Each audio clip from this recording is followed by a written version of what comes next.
కాబట్టి వామన స్వరూపుడిగా వచ్చి బలిచక్రవర్తి దగ్గరకు యాచించటానికి వచ్చాడు.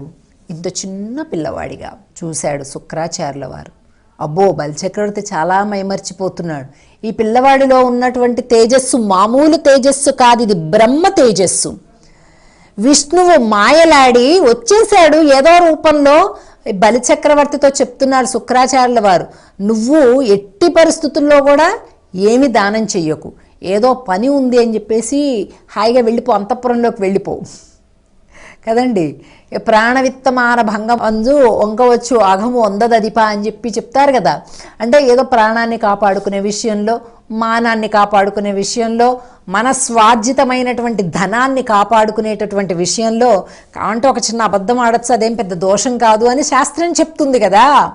కాబట్టి బలిచక్రవర్తితోటి చెప్తున్నారు శుక్రాచార్యుల వారు, రాక్షస గురువు ఏమని చెప్తున్నారు, ఇలాంటి సందర్భాల్లో మనం చెప్పవచ్చునయ్యా, బలి వచ్చినవాడు విష్ణువు మాయావి, కాబట్టి వద్దు వద్దు, నేనేదో వేరే చిన్న పని ఉంది వెళ్ళిపోతున్నాను అని చెప్పేసి నువ్వు వెళ్ళిపో, నేను చూసుకుంటా, నీకు ఎందుకా అని అన్నారు శుక్రాచార్యుల వారు. దానికి బలిచక్రవర్తి మహాభక్తుడు.